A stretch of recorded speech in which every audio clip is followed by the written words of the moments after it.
Well, wanted to introduce you electronically to Jeff Rose, who is a friend of mine and doing a dissertation in the Department of Parks and Rec.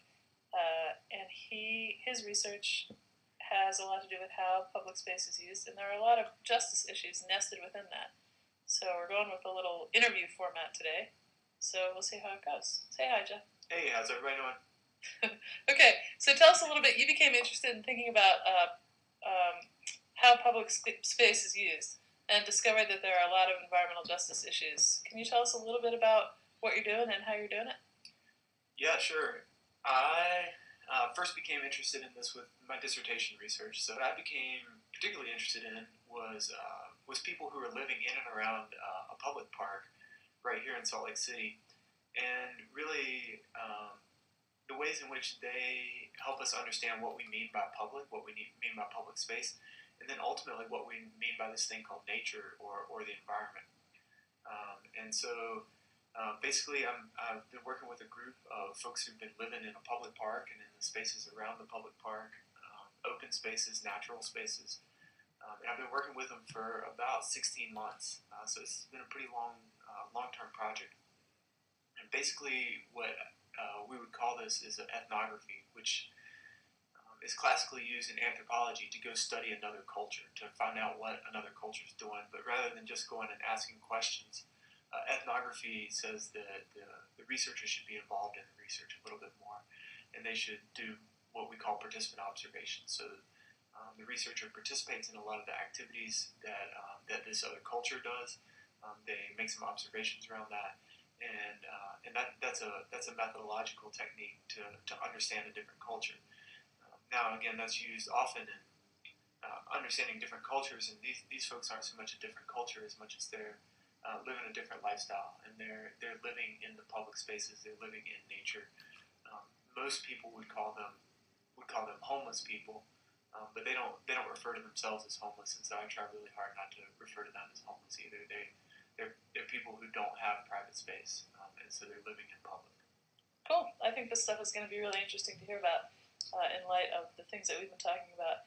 So when you say that you, in ethnography, the researcher goes and sort of lives the life of the population that they're studying, have you slept out numerous times? Have you gone to take advantage of some of the public services that they use, or can you tell us a line or two about that? Yeah, of course. So to answer the first question first, yeah, I have spent some nights with them, a handful of nights out there, and really enjoyed that.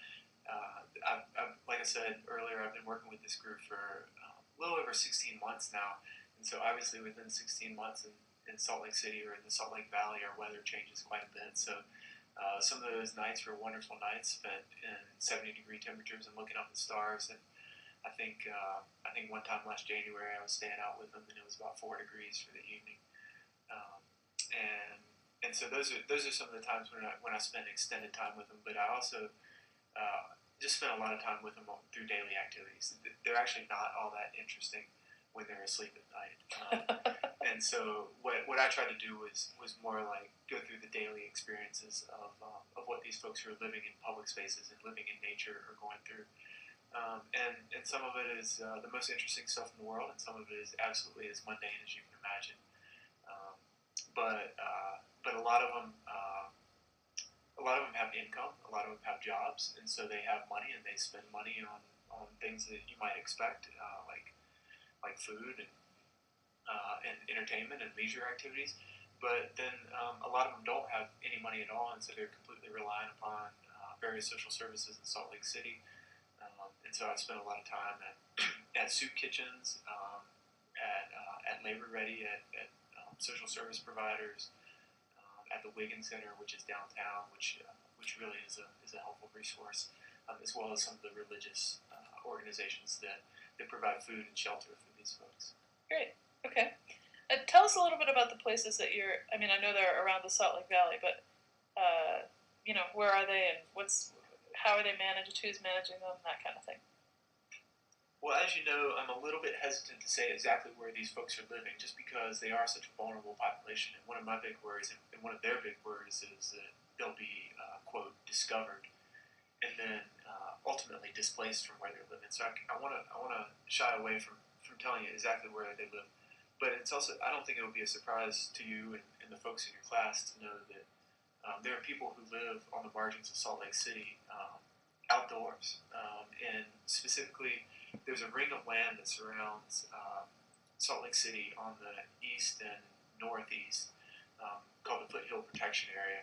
This is where the Bonneville Shoreline Trail goes through. This is above the University of Utah.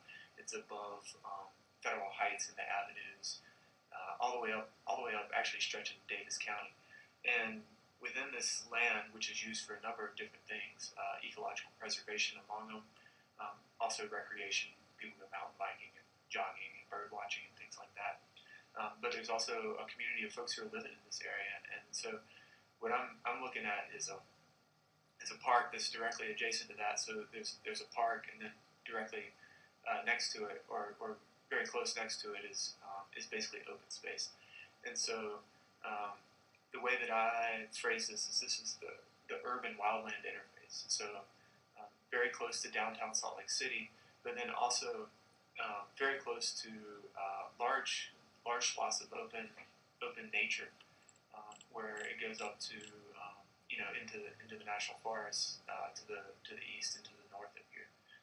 And so these people live right on that interface of urban and wildlands. So I'm sure there's a diversity of people that use those spaces. I mean, I know I use that space as well. Exactly. Yeah, and I want to paint a complete picture here. The folks who use, for instance, the Foothill Protection Area and the place in which these people live is about as diverse as they come, economically at least. We have the very wealthiest people with $5,000 mountain bikes and $400,000 jobs, lawyers, people who are doing very well for themselves, who are using these spaces, and we have a number of recreators. So, I mean, for instance, people who go hiking, people who take their dogs for walks, people who are what we would largely consider just normal everyday citizens. But then we also have folks who are basically in abject poverty, folks who have almost no income each year, who are also living in that space. And one of the aspects of my research is how those people who are living basically in poverty, who have such little financial resources, are basically hidden from the landscape. We don't really see them in the landscape. We see the dog walkers, and we see the bikers, and we see the bird watchers and people like that. But we don't see these hidden individuals. And part of that's part of that is their choice, and then I also think part of that is also our choice not to see them, and definitely not to go looking for them. Okay, and so when you talk about seeing these folks and not seeing them, I wonder if they're sort of hiding out from various regulations. Can you give us a sense of what using that public space is like for them? These people are dealing with something much more immediate and much more pressing, and that is their very existence. And so the folks who are living up there, they're doing something illegal, and if they get cracked down upon, it's not just a $25 fine or something like that. Basically, their lives become in jeopardy. So you could imagine if you were living in public space, you went away for the day to work or to go into town to get something to eat, and then you came back, and all the stuff that you own, which basically is usually enough to fill up a 6 foot by 6 foot camping tent, was all of a sudden gone. Right? Some police came, or maybe the health department came, or maybe even Salt Lake City public parks came and basically decided to clean up that space. Well, in cleaning up that space, they basically took all of your possessions. And so one of the things that these folks try to do is they try very hard not to be seen. As they're moving around, as they're walking around, but then also as they're living. So they're trying very diligently to blend into the natural world around them, so that they're not seen. So that if these various regulatory forces came, they wouldn't be displaced from where they're living. So with the population that you are working with specifically, have you heard stories of them coming back and all their stuff is gone, or yeah, how's that play out? Probably a disturbingly large amount of stories just like that. I think the classic one is, and again, this happens from time to time for these folks. They're found out, they're quote discovered, and then somebody calls and complains, and they're cleaned out. One of the men who lives there, he's lived there for quite a while. He talks about how it happens every 3 or 4 years. He'll go to work for the day, and again, a lot of these folks work, which might surprise some people. He went to work for the day, and they cleaned out his stuff. They cleaned out everything that he owned in life. You can imagine maybe say, oh, we should be less material and things like that. But if you literally had nothing but the clothes on your back, also in his tent when they cleaned it out was his identification. So all of a sudden, life got really, really challenging for him because he no longer had identification, a driver's license, social security card, things like that. Regaining those things is a very difficult process for these folks. There's a lot of institutional steps that are in the way that block them from gaining those things back. The other thing that he lost that day was he lost his money, and he said he had a few $100 in there. And again, a few $100 would be a huge deal to me and to you, and we can imagine how losing that would be very difficult. Imagine if that was your only $200 or $300 that you had in life. Yeah, ouch. Inside your nylon tent. I mean, it's a very real threat to these folks, and it's a real big concern for them. I think you make an interesting point about using language about cleaning up and cleaning them out and that kind of thing. Because I think I've told you this story, but at one point early on in my days doing environmental education, I was put in a situation where the experience that was supposed to be in play that day for my students was that we would go and clean up this area along the river. And when we got there were a whole bunch of sleeping bags and books, like novels. I don't mean like junk food reading, as I call it. I mean like serious novels and things like that. And we were sort of asked to clean that area out. I didn't do it. I took my students away because I didn't sort of expect that, and I didn't know how to frame that. And ultimately, it made me really uncomfortable to say that this area is nature, and it's not for people, and it's certainly not for people who, in that sense, didn't have a lot of value to the folks who were talking about cleaning the area. Yeah, and I would say I'll add to that and say that the word cleaning, takes on a couple different layers here that are really important. One of the ways in which we need to clean is in the sense that there's litter, right? There's something, there's some trash here or debris or something like that, and so we need to clean it up so that nature can be whole. And that's a very real concern. And so that's one way in which there might be cleaning. But then there's also kind of the more subtle and the more socialized meaning of cleaning, which has to do with basically our society needs to cleanse itself of the debris, of the detritus. And there are these unwanted aspects that need to be sanitized, that need to be scrubbed clean, and really we need to get rid of them. And so, for instance, when these folks have their basically their space where they're living raided and cleaned, not only is their stuff cleaned and then the environment can be cleaned, but in addition to that, we're attempting to erase their existence. And so we can make a cleaner society where we can all live a little bit more comfortably, where we don't have to see, individuals who are facing homelessness. We don't have to see people who are living in abject poverty. We don't have to see people who are living in really difficult material conditions every day. And so this notion of cleaning up society or cleaning up the environment really takes on some pretty problematic undertones when we look at it like that. Yeah. Okay, so far the things we've talked about are really fascinating in their own right, and from a social justice perspective, I definitely see how they're relevant.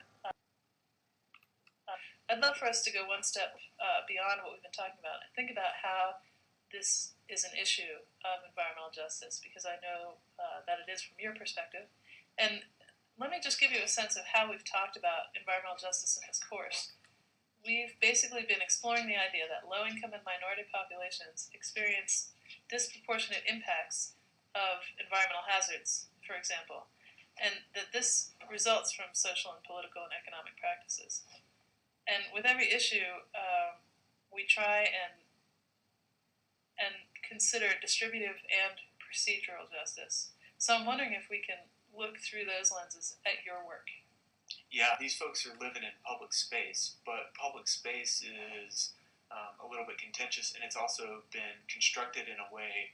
I mean, a lot of people think that we use public space, or that public space gets designated because it has no private interest. So a lot of our public space, and certainly not all of our public space, but a lot of the public space that we have is only public because it has no private value to it. So, for instance, if we could sell it and put a nice house on it, for instance, or if we could use it for resource extraction for, say, timber industry or mining or something like that, then we would. And so a lot of the public space that we have, and particularly here in the Salt Lake Valley, a lot of the public space is public space because it can't get built upon. It's interesting that actually fits into an understanding that I have about sort of how public lands were negotiated from the start. These are places where people don't want to live, like when we think about, I don't know, BLM spaces in southern Utah, for example. So Yeah, it's interesting to think of that in sort of an urban context. exactly. And if you think about our Salt Lake Valley, probably the majority of the majority of the public space land, a lot of people think about the Wasatch Range as public space, and it is. It's national forest, and so it's technically public space. But a lot of the public space that we have is actually out in the West Valley and is in the wetlands surrounding the southern and eastern portions of the Great Salt Lake. The reason that's public land is not because we really value bird migration or we really value, wetlands in general. The reason we have that as public land is because we can't build there. Yeah. Or at least not in an economically viable way. And so, getting back to the folks who I'm dealing with, I think one of the reasons that they are where they are is because nobody else has claimed that land as private space, and so it's almost de facto fallen into public space. So, with that in mind, I think one of the big things that I see with this particular population is that their access, or excuse me, their exposure to environmental hazards is pretty darn high. So, for instance, these folks, and again, I don't want to give it away too much, but these folks are directly adjacent to some pretty devastating environmental conditions.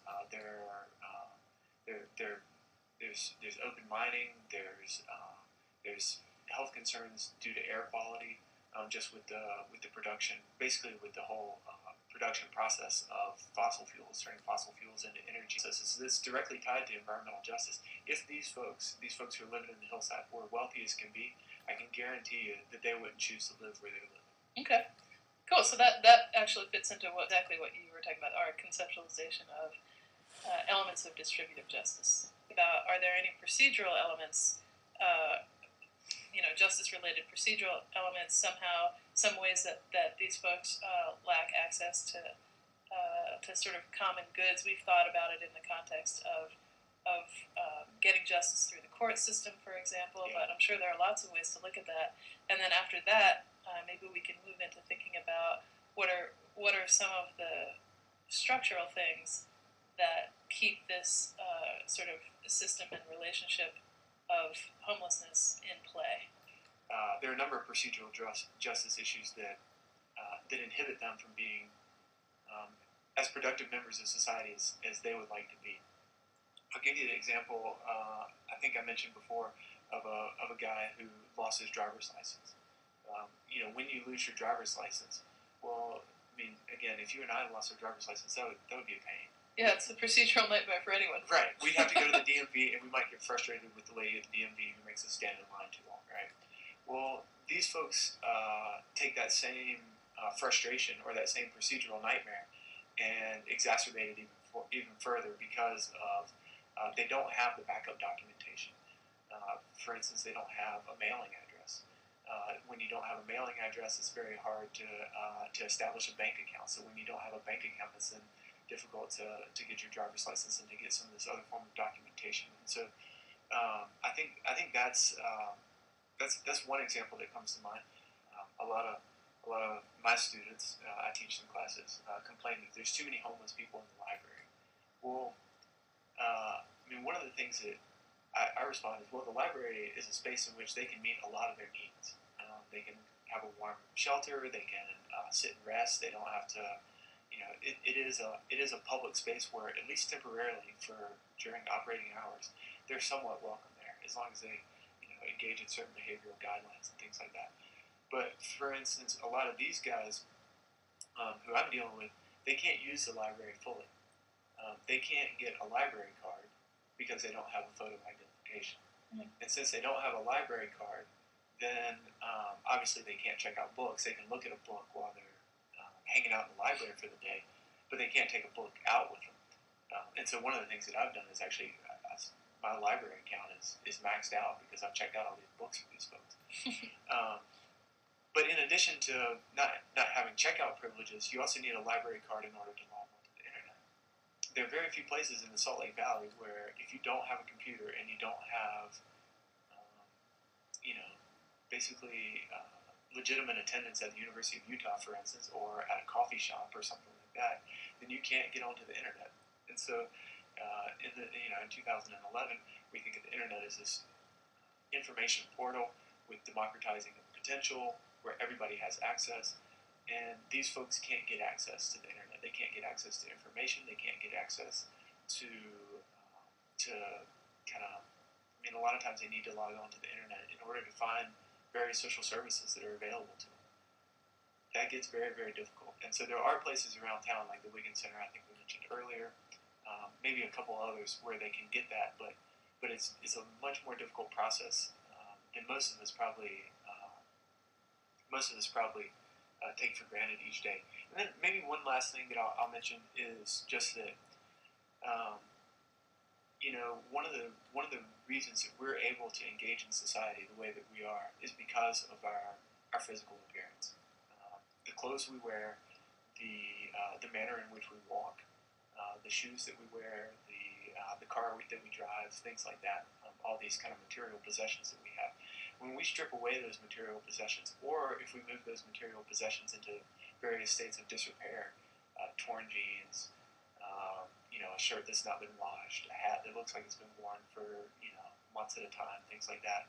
All of a sudden, there becomes what I would call appearance-related discrimination. Yeah, one of the authors that we read goes into that as an issue of recognition. Mm. I think it was David Schlossberg. That might be an interesting thing for. Yeah. So let's move. So there are two things that I think people are probably thinking about as they're listening to this. One is, what right do these people have to like take up space in the library and to sort of privatize public space on the hillsides? So I want to go to that in a minute, but I also want to just think for a little bit about what are So we've moved into this idea that folks that are living in public spaces, there are issues of environmental justice attached to that because of where the land is in terms of distributive justice and sort of the extractive industries surrounding that and air quality issues and all that sort of thing. Now we've kind of looked at the procedural pieces, but what are the structures, or how can we sort of dissect some of the issues of the political economy to see why this is happening and how policies, both political and economic, are sort of enforcing this, or I think you used the word reinscribing this. Right. In my research, what I'm saying is that there are two very powerful dichotomies at work that place particular attention or particular tension on this community of individuals who are living in this space and above Salt Lake City. One of the dichotomies that I see as being very omnipresent is this public-private dichotomy. Space in our society is either public space or it's private space. And as I mentioned before, generally public space is the leftover.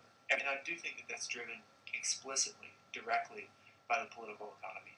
There's another prominent dichotomy that really informs my research, and that's the dichotomy between nature and society, or between humans and the environment, however we want to call it. There's this thing out there called nature, and it's an object. Humans are a subject, and nature is an object, and there's a subject-to-object, or this human-nature dichotomy, and never the two shall cross. Right, so nature is almost by definition devoid of humans in Exactly. any context. And humans, therefore, are devoid of nature. Right. And that has a number of problematic things. And so, with this public-private tension, and then this secondary but also prominent nature-society tension, this particular population really, to me, sits at the intersection of these two tensions. They're not really public, and they're not really private, right? Because they're not supposed to be in public space, but yet they can't be in private space because they don't own private space. They are not nature because they are Homo sapiens. But at the same time, they're not really humans either, because humans are those of us who engage in kind of the everyday societal practices that they don't necessarily engage in. And so they're neither humans nor nature. They're neither public nor private, and they're at this very difficult tension that sits between those dichotomies. I think there's structural systems here and now that have a huge play in that. For instance, these individuals need a lot more access to healthcare than what they have right now, and that's both the traditional healthcare model in terms of taking care of sicknesses and illnesses and injuries.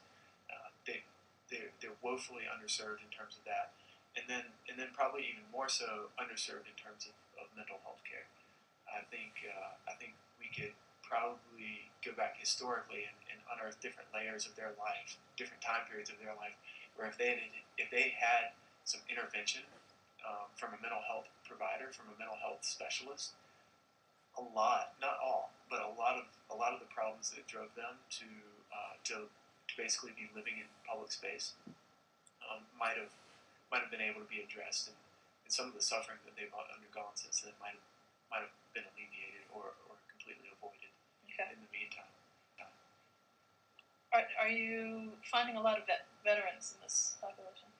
That's one of the real prominent stereotypes, and there are some, but not nearly as much. In the group that kind of lives in this one space that I've been dealing with, give or take, there's about 12, maybe 14 who are consistently around, and that varies by season and things like that. Out of those, one of them is a veteran. Okay. Now, if you go to some of the social service providers downtown, if you go and check out kind of one of the soup kitchens, I think you'll see more veterans down there. But this particular population, that's not a prominent thing. But that's not to say. I mean, one of the things I think we'll see in the coming years is quite a bit more veterans who are struggling with these issues, and not necessarily older people. I think we'll see people in their 20s and early 30s who are facing many of these same conditions. Okay. Yeah, I remember one time when we were talking, you described these folks as fragile, and I related to that so much because I thought, yeah, there are days when I'm fragile, and boy, I've got a lot of opportunity to take it easy on those days. I don't need to go out and look for food particularly. There's going to be some in my house. Yeah. This particular population, the phrase that I've heard to describe them that fits best for me is functional but fragile. Okay. Very functional. They can do I don't know. I mean, they can do anything they want. Some of these people are extraordinarily smart. Some of them are extraordinarily adept. They have a lot of skills. One guy has a 20-year career as a welder. A very worthwhile skill, a very needed skill in our political economy today. At the same time, they are fragile. So they have these functioning capabilities of social functioning, economic functioning. They understand politics very well. So they have this functioning. At the same time, they are fragile, and potentially what we might consider to be very small things can be very disruptive for them. One guy had a job offer, and he was cleaning up construction sites, and so he worked 8 hours a day cleaning up boards, cleaning up nails, things like that around construction sites around the valley, and they brought him on salary.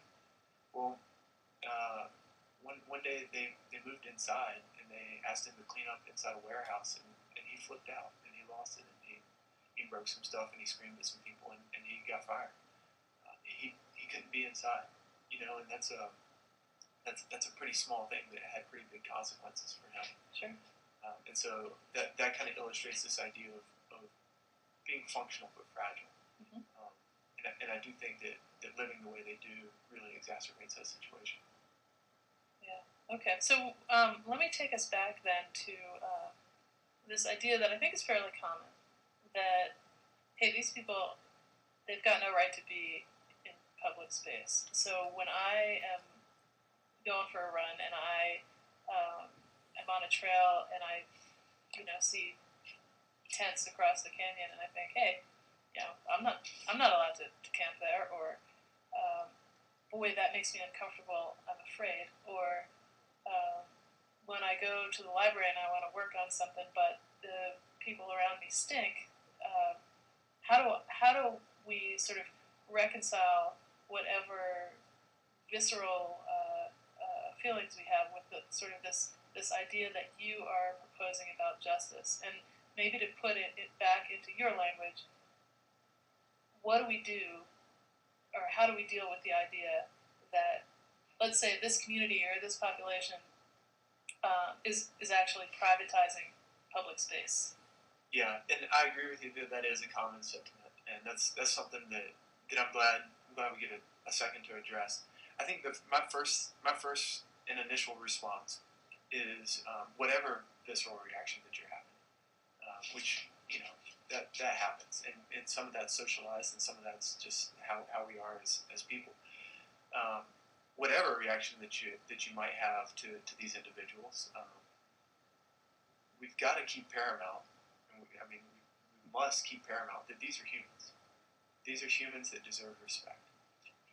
That doesn't necessarily get at the underlying question, which is, are they not privatizing space? These folks are camping up in the foothill protection area. Are they not basically taking public space and appropriating it for their personal space? Ultimately, are they not privatizing it? I would say yes, they are. With that in mind, I also don't really have all that big of a problem. And what I envision with that is the amount of public space that they're privatizing is often extraordinarily small. I mean, just as small as you can imagine. For instance, a 6 foot by 6 foot nylon tent. That's the amount of private space, or excuse me, that's the amount of public space that they're privatizing. You and I, on the other hand, who live and work and interact with private space all day, are privatizing a lot more space than that. For instance, if you commute to work in a vehicle, well, that fuel probably not necessarily, but probably comes from public space. It probably comes from the oil fields of Wyoming, or in this country, most of our oil drilling is on public space. The Gulf of Mexico, for instance, off the Pacific coast, all the oil reserves in Alaska are on public space. So you're using that public space now. When we get oil from Saudi Arabia or elsewhere, that kind of falls apart a little bit. Well, I guess we're still using public roads to transport that fuel to where we're using it. So Certainly, I think that's a legitimate argument. And then also, I mean, if we think about our I'm going to put this in air quotes, the public spaces within our country, and then how those actually get used. Well, if public spaces include, say, Bureau of Land Management lands, which you mentioned earlier, well, a lot of that gets auctioned off like all the time to private interests, so that they can extract different things from it. Like, for instance, the newest thing now is lithium. Well, we need lithium to make our iPhones and our the background lighting for our computer screens. That comes from public space. The paper that we print on, a lot of that comes from our national forests that are leased out. Same thing with our national forests that are leased out to mining claims. And so when I hear the argument that they're privatizing public space, I agree with it, but I also want to introduce the issue of scale. They're privatizing public space on a very small scale, and really, we privatize public space all the time. It's on a lot bigger and a lot more problematic scale, and that kind of brings up this notion of an ecological footprint, which I imagine most folks in environmental studies are familiar with. Like, when we engage in our daily behaviors, what is the globalized footprint? when we buy T-shirts from Taiwan and buy, I mean, basically all that kind of stuff. Our individual ecological footprints vary in sizes, but most people would say that most folks in America, in the United States, our ecological footprint is too big. It would be difficult for me to argue that these individuals who are living up in the foothill protection area, that their ecological footprint is big at all. Their ecological footprint is extraordinarily localized, and even if there is, if they litter and things like that, and I don't support littering by any means.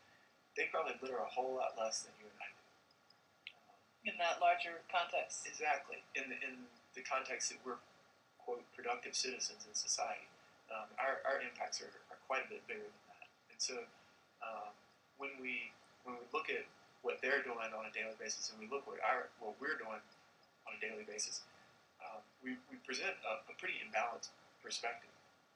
Right. So you make an interesting point, and one that I think really allows us to understand how public lands policy and the other policies we discussed inform or shape environmental justice in this context.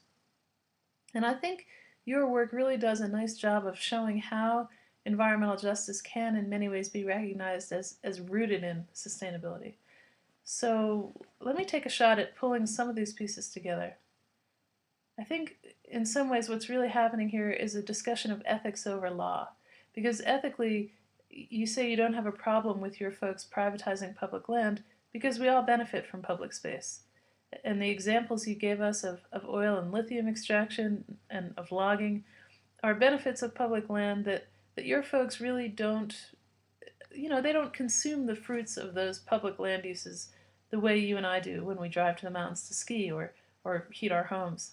So while what they're doing is actually illegal, and the lease of public lands for extractive industries is not, the scale of your folks' infraction for you is insignificant.